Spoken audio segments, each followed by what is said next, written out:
ভগবান শ্রীকৃষ্ণ বলেন, ভালোবাসা এমন একটা অভিজ্ঞতা যেটা মানুষকে কখনো পরাজিত হতে দেয় না, আর ঘৃণা এমন একটা অভিজ্ঞতা যেটা মানুষকে কখনো জিততে দেয় না। যে তোমাকে সম্মান করে না তার পাশে দাঁড়ানোর চেয়ে একা থাকা ভালো। কোনো ভুলের কারণে গতকাল দুঃখ কেটেছে, তাই তাকে স্মরণ করে আজকের দিনটি নষ্ট করবেন না। পরিবর্তনই পৃথিবীর নিয়ম। গতকাল যা ছিল অন্য কারো, আজ তা তোমার। আজকে যা তোমার আছে, কাল তা অন্য কারো হয়ে যাবে। মূল্যবান সব কিছু বহন করতে মাথা নত করতে নয়, মা বাবার আশীর্বাদই তার মধ্যে অন্যতম। দিনটি যাই হোক না কেন, শুধু খুশি থাকুন। যখন হোঁচট খেয়েও জীবনে না পড়ো, তখন বুঝে নাও শ্রীকৃষ্ণ ধরে রেখেছেন।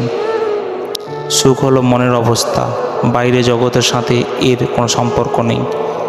অজ্ঞ লোকেরা নিজেদের সুবিধার জন্য কাজ করে, যেখানে বুদ্ধিমান লোকেরা বিশ্বের কল্যাণে কাজ করে।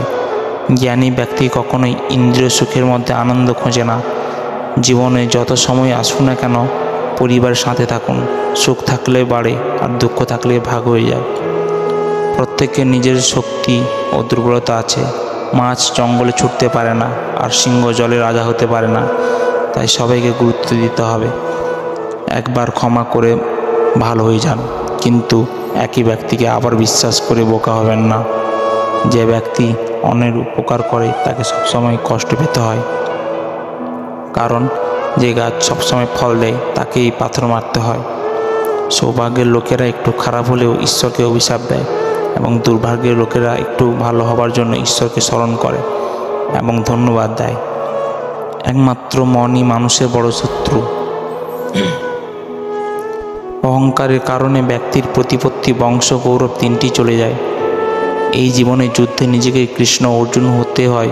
প্রতিদিন নিজের সারথি হয়ে জীবনের মহাভারতের সাথে যুদ্ধ করতে হয়। মানুষ যখন তার ধর্ম নিয়ে গর্বিত হয়, তখন তার হাতে অনাচার শুরু হয়।